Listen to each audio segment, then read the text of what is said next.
So yeah, first of all, thank you for the invite, and I'm happy to, even though it was last minute, to prepare some slides on the work I did during my PhD. I think it's nice because we might be able to learn from each other in some things, and I think that's always good.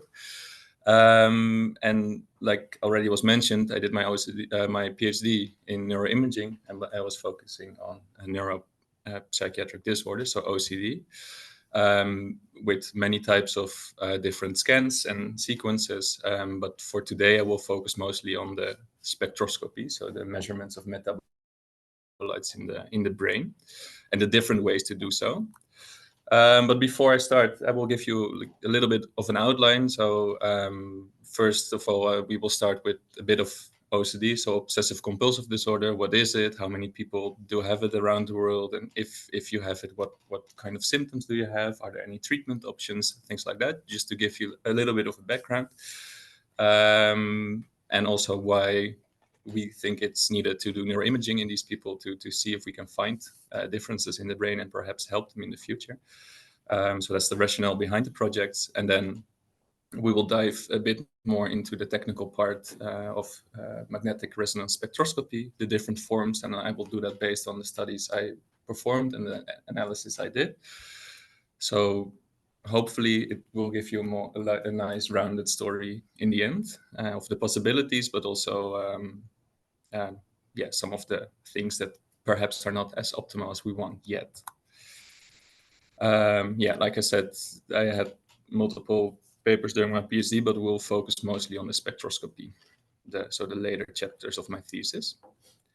So a bit of background, because many new faces, I've seen some of you around, but we don't really know each other. So I started my PhD back in 2019 on neuroimaging in patients with obsessive compulsive disorder. I'm from the Netherlands, and I put the little picture of the Netherlands on the map of the Quebec, and as you can see, the Netherlands is pretty small. I think it's roughly 39 times the size of the Netherlands. But despite the size, there's a lot of interesting imaging going on. So I'm from Hilversum, which is a place close to Amsterdam. So this is when I finished my high school, I went to Amsterdam to do my bachelor and master degree, and that this distance is even smaller than I just showed you. So this is 20 minutes by train. So this is a big step, me being here. And during my PhD, I had two main projects where I also did the data collection. So one of them was a large global consortium where we acquired structural data of OCD patients around the world in a harmonized way, and so that we could see, are there any differences around the world in terms of how symptoms are, but also how neuroimaging aspects of these patients are. And another part was acquiring spectroscopy data, so glutamate, mostly glutamate, but also other metabolites. And we try to go from a static approach, so just measuring at one time point, to a dynamic approach where we could see changes in metabolites over time. So like I said, with a specific focus on glutamate and lactate. So a bit of background on OCD. So it's pretty common, and 1 to 3% of the general population suffers from OCD, and even more people suffer to some extent from maybe subclinical symptoms. Perhaps you recognize some things that you did as a child, not stepping on certain cracks in the floor, checking some things, doing some hand washing because you felt things were dirty, but more than necessary. But for some people, it really becomes very, very bad. And like I said, there are many different types of symptoms. So you can have contamination related, symmetry related, or like afraid that something bad might happen. And all these things are very different, but they have a common ground, and that's that they are sort of irrational fear. And to diminish this fear of anxiety, people perform certain rituals. You can, for example, washing your hands 10 times a day after every time you touch the doorknob, or putting everything straight, because otherwise you might feel that something bad might happen in the future. And this can really cause people not to be able to work, come out of the house, or just enjoy life. So like I said, it's sort of a circle where people start to have obsessions. These obsessions create anxiety, and as a response to those this anxiety, people start to do these compulsions, which very shortly give some relief, but then right away fears are back when people are perhaps again in the same situation or triggered otherwise. There is pretty okay treatment for it. So things that help pretty well is cognitive behavioral therapy, where you just talk with a psychologist or psychiatrist and do exposure, which is it's very hard, but you basically have to face your fears. You do exercises with a therapist that would increase your anxiety, but if you do them over and over again and are not allowed to perform the compulsions, then for 50% of the people, the anxiety slowly disappears over time, but it's very hard. Another option is treatment with medication, and most of the treatment, or most of the medication that is used are SSRI, so the same medication that is used in depression, but it kind of helps quite well against anxiety. So then this is nice, but where does it come from? So more and more literature shows that there are specific circuits in the brain, perhaps all known to you, that start in the cortex and loop through the subcortex and back to the cortex. So cortex, striatum, thalamus, and back to the cortex. So CSTC loops. And these loops, these circuits, they are for healthy people in balance with each other. So, for example, strong emotional responses that come from the more frontal limbic loops are normally kept in check by the more cognitive circuits. And you can imagine if some disbalances in these circuits start to emerge, that, for example, your fear response is not properly inhibited. And since most of these loops are glutamatergic, or at least feed-forward glutamatergic, we think it might have to do with glutamatergic disbalances in some of these circuits. So that's why we focus on spectroscopy. And also animal research shows quite nicely that, for example, in animal mice models with glutamatergic synaptor or receptor alterations, you can actually increase OCD-like behavior, like obsessive grooming, where mice groom to the point where they really start to lose whiskers and fur, or marble burying, where they start to collect objects, like is done in hoarding, OCD with hoarding. So there was a bit of OCD and a bit about me, but now let's dive into the neurometabolites. I told this, we're first going to discuss quickly the principles of in vivo spectroscopy.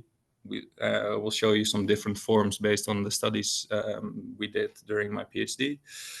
But yeah, let's start with MRI versus MRS. So it's slightly different. So for MRI, for example, for an anatomical image, you can cover the whole brain, and the basic thing you measure is the visualization of the protons that are in the water molecules. And based on the water content of different tissues, you can get a nice image of the brain and different tissues. But spectroscopy is slightly different in the sense that it's also measuring water, protons in the water, but it's also measuring protons in metabolites or in larger molecules. And there's another big difference is that you mostly can focus on one small region in the brain, so a focal of interest. And you see here this little square, so where you, for the structural MRI, can cover the whole brain. For MRS, at least, well, it's changing now, but at least back in the days until now, people mostly measure in one region because that's just how the technique works. And yeah, like I said, you measure the protons in molecules or metabolites, and based on the chemical properties of these metabolites, these protons resonate in slightly different frequencies, and therefore end up at different parts of the spectrum. And based on known properties of these molecules, you can basically say which peaks belong to which metabolites in the brain. So some things you can measure, like most commonly measured is glutamate and glutamine. GABA is measured because of it's of interest for neurotransmission, but there are also some other metabolites, for example, N-acetyl aspartate, creatine, and lactate, which presumably also has to do with, for example, anaerobic metabolism. And here again, you can see that it's basically measuring a small area within the brain, and within the brain, of course, there are different types of cells. So it's not a very spatial specific method. So it's quite broad, and you just average over what is happening in that little voxel, in that little box you place in the brain. So we went over this a little bit, but basically based on the how the protons in the molecules are sort of surrounded by other atoms, you can slightly different resonance frequencies, and as a result, if you excite the brain, you get information back from the brain, which then can be transferred into this this spectrum, and these different peaks represent the different metabolites that can be measured in the brain, and the signal and the height of the peak tells you something about, or the area under the curve tells you something about the quantity of these metabolites. So the acquisition, very briefly, how does it work? The brain still has a lot of water, so the signal that comes from the metabolites is pretty low. So first of all, we would, if you acquire this data, you would like to get rid of the water peak, and then you zoom in on the metabolites. And it's a low SNR technique, so you need quite a lot of average to get a reliable signal. So that's why, at least up to several years ago, people use static measurements, because you need these number of average to get to a reliable signal. And at the same time, you have to have a big enough voxel, because a larger voxel gives you more, also gives you a higher signal to noise ratio. But then, like I already said, larger voxels also, you run also into other issues where you average out, for example, metabolite concentrations over larger areas, different cell types, and even different tissue types. So then in the analysis phase, very basically, you can model these metabolites and use the area under the peak as sort of a way to quantify the metabolites. And often this is done as a relative to the water peak or relative to the creatine peak, which, because absolute concentrations, they can be acquired, but you need to do additional steps to get there. But as you can see, some of the peaks of, especially, for example, glutamate, glutamine, and GABA, so the ones that are now red aligned, overlap quite. They do overlap, which makes separation of these metabolites, especially at lower field strengths, difficult. So that is also why later in the presentation I will go over the benefits of higher field strengths, like 7 Tesla. So since recent years, also 7 Tesla machines with a higher magnetic field strength are available for research, and is actually quite nice, because it means that you have this have a signal to noise ratio boost, which allows for two things. So if with higher field strength, the peaks of the metabolites are smaller, which means that they are easier to separate from one another. And at the same time, you need less averages, so less scans over time to get a reliable signal, which means that now there is another possibility to, instead of have a static measurement where you average all the averages that you acquired during, say, a 10 or 15-minute scan, and just average them into one single value for every metabolite. Now, with the increased signal to noise ratio, that you can sort of take smaller blocks and still have a quite reliable signal. And by comparing, for example, these blocks between different conditions, you can actually say something about did these metabolites increase or decrease, for example, in response to visual stimulation or other paradigms. And this is indeed what is done, like back in 2000, starting early 2000s, where people started to give a very strong visual stimuli to the healthy subjects to see what would happen in the brain if you do this. And if we look, instead of a static measurement, at a more dynamic on and off measurement. Yeah, I'm not sure if any one of you ever has been exposed to such a paradigm. It's quite intense to be in the scanner and be sort of bombarded with this visual stimulation. But of course, the stronger the stimulation, the more effect in the brain. That was the idea back then. And indeed, as you can see, so the gray blocks here indicate the moments where this visual stimulation was given. And as you can see, for example, for lactate, for glutamate, you can see these increases and decreases following nicely the on and off stimulation. And then later, Bednarik et al., they did a very similar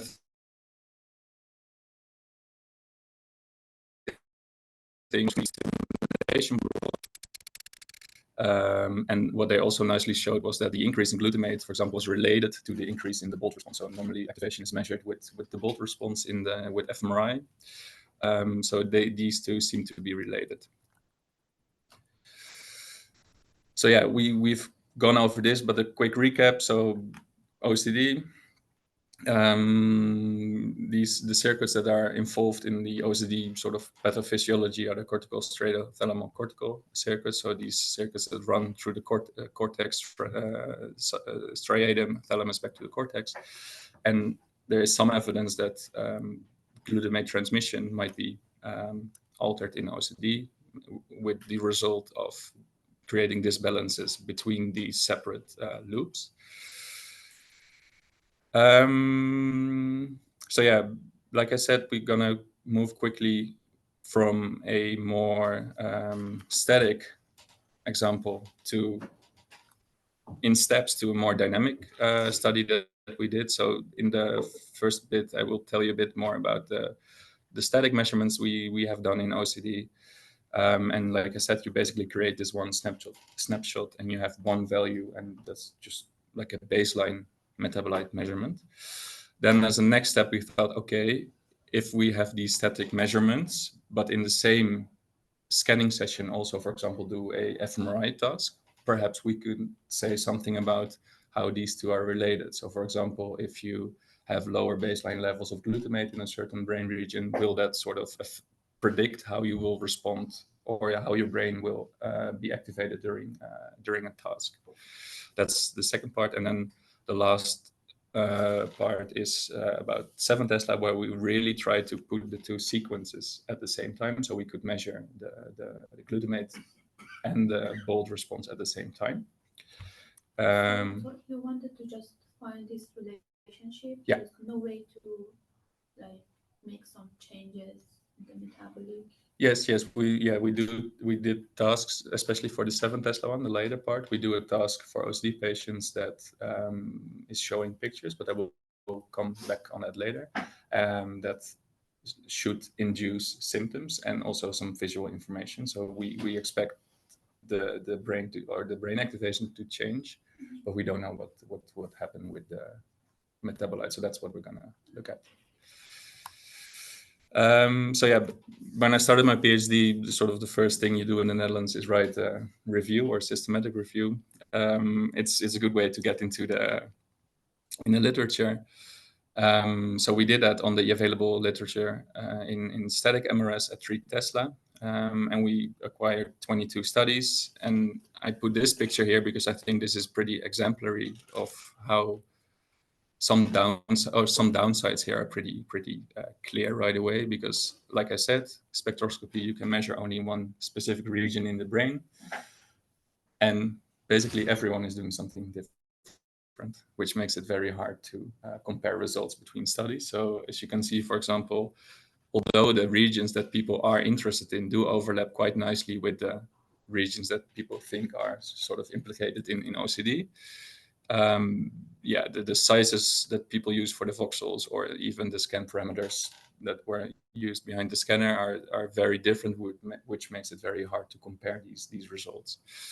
And on top of that, you have a clinical population. So these people don't only have OCD, but perhaps they use medication.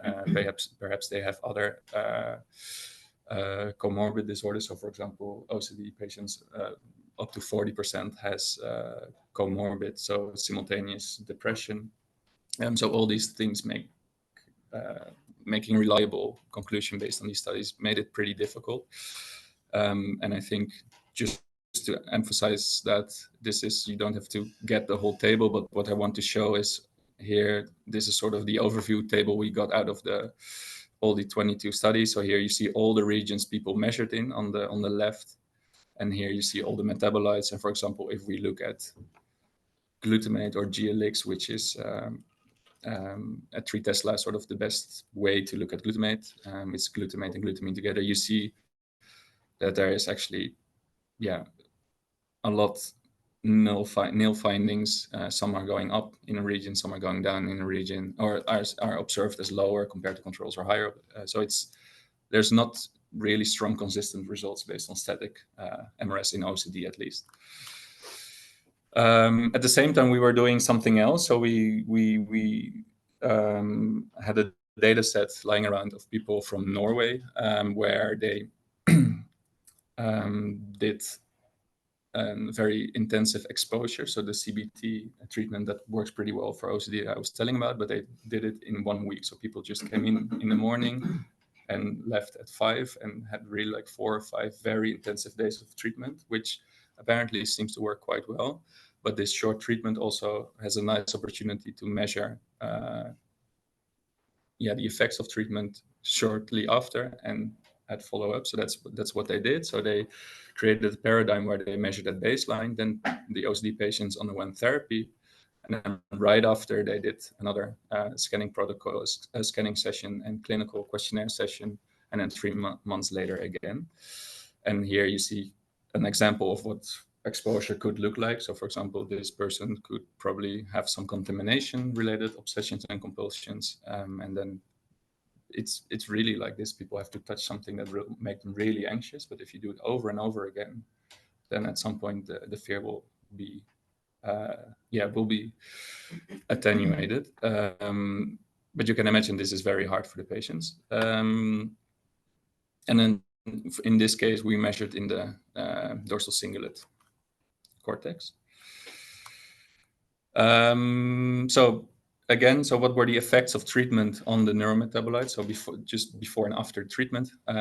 So before the treatment, like actually the systematic review also sort of hinted at, there were no strong differences between controls and patients. So at baseline, we didn't see that, for example, GLX or glutamate was higher or lower in patients, and also that the treatment itself didn't affect the neurometabolites in the brain. But interestingly, when we did some more exploratory analyses, we saw that quite a lot of people were comorbid depression, and also the therapy not only affected these, it affected the depression symptoms quite a lot, so in a good way. And interestingly, when we looked at the OCD patients with depression versus the patients without depression, there we saw a difference at baseline. So the people that were also depressed, they had lower GLX levels, glutamate levels at baseline, that sort of restored following treatment, which was quite nice to see. And but for OCD, this effect wasn't as clear. So then, like I said, as a next step, we thought, okay, so maybe just looking at baseline levels is not specific enough. Maybe we need to zoom in a bit more. But at this point, we did not have a working paradigm to look at the two exactly together. So what we did was sort of intermediate way, where we had a scanning session where we had a static measurement of metabolites in the dorsal cingulate cortex. And after that, we did a response inhibition task. So I'm not sure if any of you is aware with the response inhibition task, but it's basically showing images or figures to people, and if they have to respond in the direction of an arrow that is presented on the screen, but sometimes the arrow is quickly after that is followed by a cross, and then people have to not press the button. So you're in the scanner like left, right, left, and this sort of feeling that is exactly the response inhibition. And response inhibition is some behavioral construct that is thought to be also be affected in OCD. And the idea was, okay, can we see if, for example, baseline metabolite levels are related to the brain activation that happens during this response inhibition in the brain?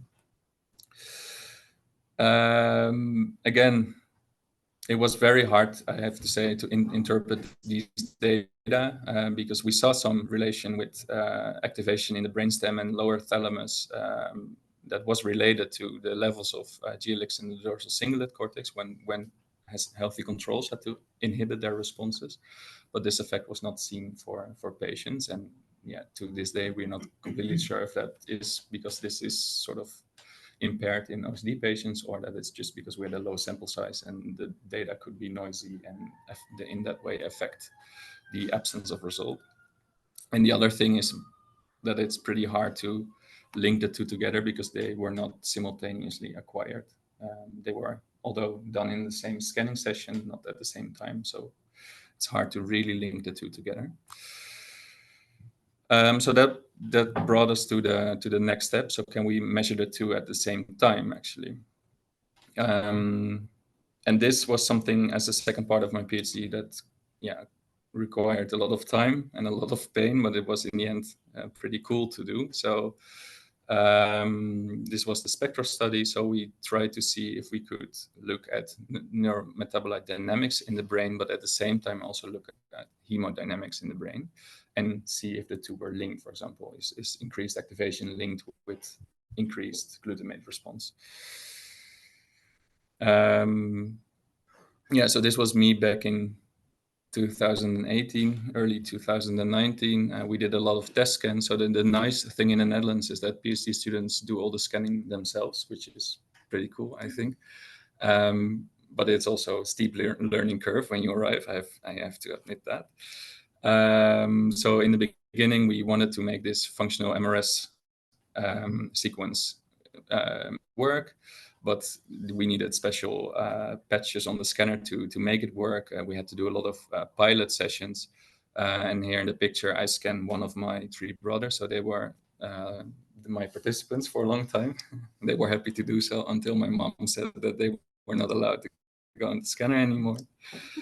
And as you can see on the right, you see a lot of scribbly lines, but keep in mind it has to look something like this. So you can imagine that the first sessions were not very successful to getting this to work. At some point we had it working, and we without the fMRI, so just the functional spectroscopy. And what we did again was a go no-go trial paradigm where people, if they saw a triangle on the screen, they had to press, and we just gave them a lot of triangles, so they were pressing, and all of a sudden a circle would appear, creating a no-go event. And the idea was that we know based on the literature that this region would be activated during this response inhibition. So that's why we roughly in these pilot subjects placed the voxel to measure the glutamate. And maybe you remember from the beginning. So you have a water signal and metabolite signal in the spectroscopy, and we kind of use the water signal here as a proxy for the bolt response. So, and the bolt itself, of course, is a proxy for brain activation. So it's sort of a two-way proxy. And the idea was if the water content in the voxel increases, perhaps this means that there is an increased bolt response as well. That's what we thought. The analysis showed there was absolutely no difference for glutamate, but also not in the amplitude of the water peak. And this was very early stage, and people were very enthusiastic, and people said event-related fMRS would work. But more and more around this time, also other pilot studies showed that this event-related, at least at that point, didn't work. So we had to go back to the drawing board. And we thought, okay, event-related paradigm is not possible. So we go back to like a more robust block design with on and off blocks, with longer blocks, to acquire more averages. So this is what we did. We switched to a block design, and we also switched the region of interest. So instead of the dorsal cingulate cortex, we switched to the visual cortex, both because in healthy controls and the pilot studies, that's where the strongest fluctuations in glutamate were seen in the previous studies I showed you. And also because at that point, a very new large systematic review and meta-analysis came out that actually showed that there are some functional alterations in the visual cortex of OCD patients.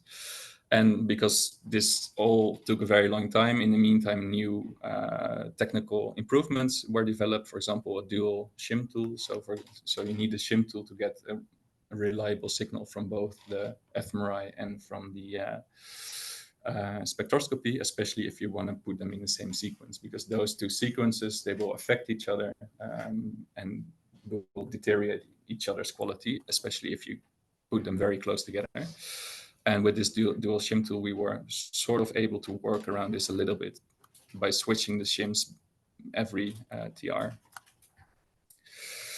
So a lot more pilot sessions. And what I would like you draw your attention to is that although it's a very expensive and complex machine, wiggling cables often seem to help fix some issues.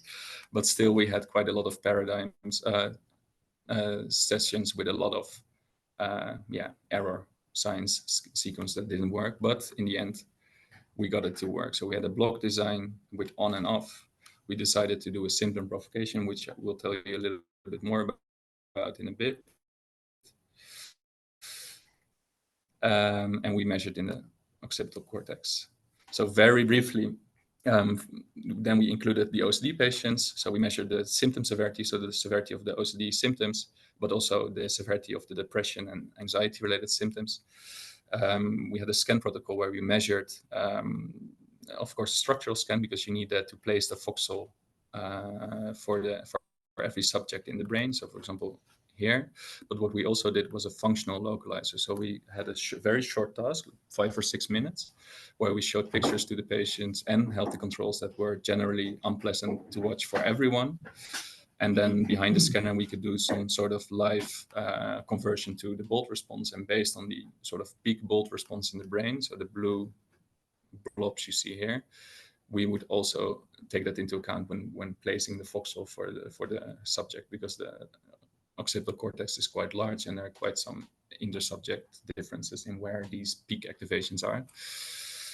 So based on both anatomical scans and the functional sort of short localizer, we called it, we placed this voxel subject specific in the area that we wanted for the patients and controls. And the analysis that we did were done fMRI prep and SPM12 for the fMRI, MATLAB pre-processing, and FSL MRS with a dynamic fitting tool for the spectroscopy data.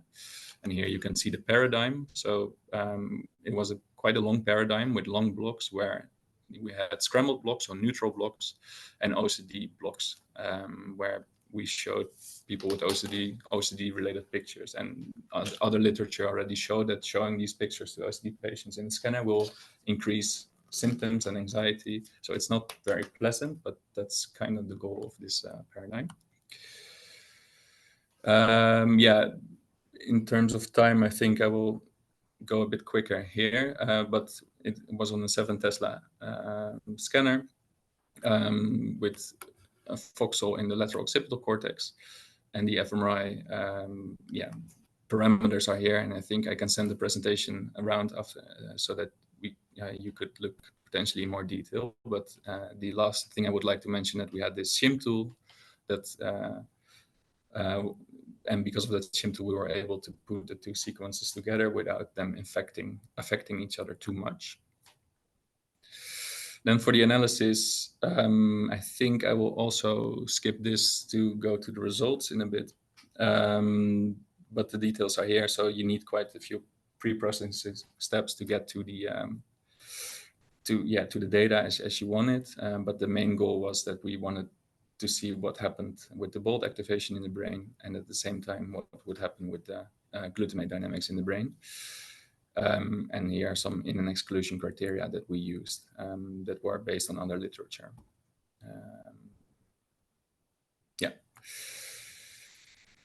So, for example, this is just a brief overview what a GLEM for the fMRS would look like. So here again in the bottom you see the paradigm. So you see the scrambled blocks, so the neutral blocks and the OCD blocks. And if you flip that over, you can create this GLEM where these yellow blocks represent the OCD blocks, and we added some linear and quadratic drifts to control for some things in the data. In the board, we usually have to control with the HRF. Yes. Do we have to do the same thing for? That is a very good question. That is something that people are working on, and we applied a very similar one to the bold HRF, but slightly different. But people basically don't know yet, and perhaps you know after all your work a bit more what the response function of glutamate should look like, because at the time people didn't really know what it would look like in the brain. And then based on this GLM, you can make these contrasts where you compare the OCD blocks versus baseline, or So again, what we expected to see, we know from the literature that these tasks increase during OCD blocks activation in the visual cortex of OCD patients, but we didn't know what to expect for the metabolites. But the idea was that also glutamate would be increased during these OCD symptom blocks. One thing I would like to highlight here is that if you have a 7 Tesla scanner with sort of experimental setup and paradigms and 2 sequences combined, sometimes it becomes pretty hard to keep a lot of subjects in, because if you have quality criteria for both sequences separately, you can imagine that you have to exclude quite a lot of people along the way. So while we started out with 30 patients and 34 controls, we ended up with 22 patients and 19 controls after applying all the criteria that could be used for the combined analysis of the fMRI and the fMRS. Demographics, not really important for you to go into detail, but I just wanted to show that based on age, sex, and IQ, the groups were similar, which is nice to see for a clinical study. And then for the clinical questionnaires where you would expect differences, indeed OCD patients had higher symptoms, but also more depressive and anxiety-related symptoms compared to controls. So then, what did we see in the brain? And I think this is quite interesting. So the brain image you see in the top left corner, we showed the brain activation during the OCD blocks, and in blue is the average voxel. If you average over subjects in MNI space. And one nice thing for me to see was actually the voxel was overlapping with the activation, which I was always a bit afraid because of this subjective planning behind the scanner that things could have gone wrong there, but it's nice to see that there is at least partly overlap there. And if we extract the contrast estimates from the area that was in the voxel, so the bold, we could also see that during the OCD blocks, there was an increased bold activation compared to the neutral block. So that's sort of proof of principle. At least the fMRI sequence is doing what we want, and we see an increase and decrease in the voxel. Then the next step was, okay, now we know for the bold what is happening with the glutamate signal, and this is what came out of it. And indeed, what we see, so this is averaged over all subjects, just to get like sort of a nice overview. So both in healthy controls and OCD patients, we saw an increase in glutamate of roughly 3% during these OCD blocks. And 3% is nicely in line with what other previous studies showed. And at the same time, other metabolites that we thought would be stable indeed didn't show the significant effects, so sort of indicating that, okay, we kind of looking at a real effect here. And then we did a deep dive into the data, and I can be pretty brief, but basically what we saw, so we saw an increase in glutamate in the patients and controls, and also separately in both groups, which was nice, but we didn't see a difference between patients and controls again. So both OCD patients and healthy controls showed increased glutamate levels during these OCD blocks, which could have been because of the stimuli. But also because the fMRI showed increases, we thought, okay, so perhaps these two are indeed related to each other. So an increase in the BOLT response will relate to an increase in the glutamate response. But as you can see here, this was unfortunately not the case. And I think in one slide, I will come back to it. One thing we did observe, and which I think was interesting, is that at baseline this time, with this increased spectral resolution, we did see a difference in glutamate levels between patients and controls. So we saw lower glutamate levels in patients at baseline. So that's baseline. I say baseline, but it's the first neutral block. So it's not the real baseline, but it's sort of best guess we had. We also tried to plot the time courses of the glutamate signal and the BOLT signal. And for example, here, let's zoom in on the OCD patients. You can see indeed that the glutamate signal increases, but is pretty noisy and goes up and down quite a lot during the OCD blocks. And something similar is true for the healthy controls. And as you can see, the fMRI response is actually much cleaner. You can see a nice increase, a decrease, and with the next block, it increases again. So although we could sort of dynamically look at metabolites, we still think the technique is not good enough to really look at this in this dynamic fashion, at least not if you look at time courses.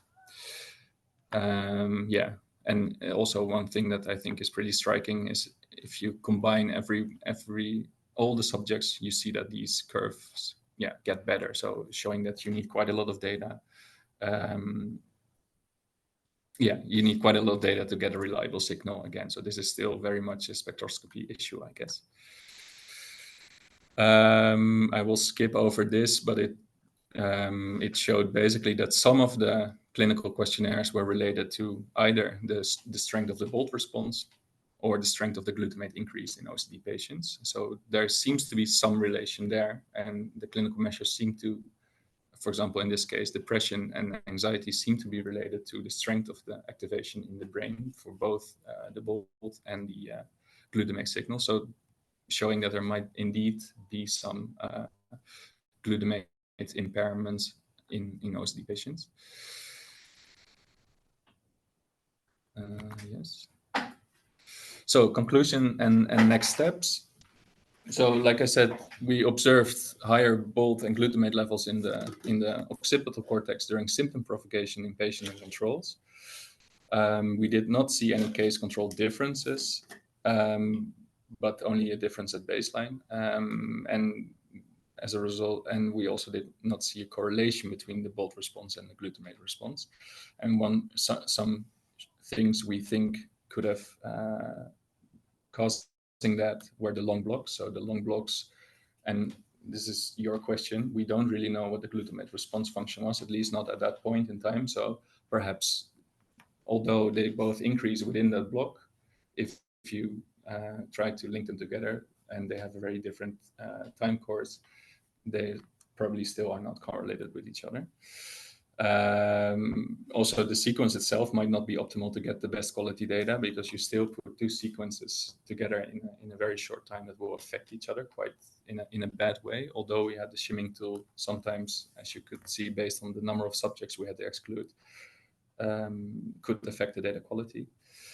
And also the type of stimuli. So we showed OCD pictures, but these were also pictures that in healthy controls would activate similar brain areas. The only idea that we had was that they would activate stronger in OCD patients. So perhaps the paradigm could also explain why we didn't see any difference between patients and controls. And then I think challenges and future perspectives, and this is more your field and your field is, okay, now we know this, but there's still a lot of noise in the data, also other studies that acquire these data, and perhaps we can be helped by better trying to see, okay, what is actually happening within these cells? How does the neurotransmission work? And can we model it a bit better? Because like you said, in this case, we know what the hemodynamic response function does because fMRI literature is done for such a long time and we have good models of that. But the glutamate response function is still don't really know yet what happens. And perhaps it's a delayed effect. Maybe it's a very quick effect, but at least maybe we're not even able to capture it with 7 Tesla. So all these things we should take into account. So general conclusions. So if we look at static measurements in OCD, we don't see very strong differences, which is sad, but that's what it is.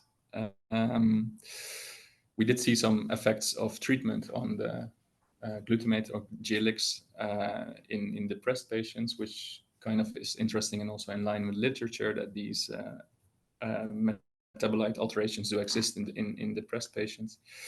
And we show with the 7 Tesla later on that we can indeed measure task-induced changes in neurometabolites, in this case glutamate, and in a clinical population, but still we have to keep in mind that we didn't see any differences there either, which could be because of the OCD population itself, but also because the scan and the quality is just not there yet.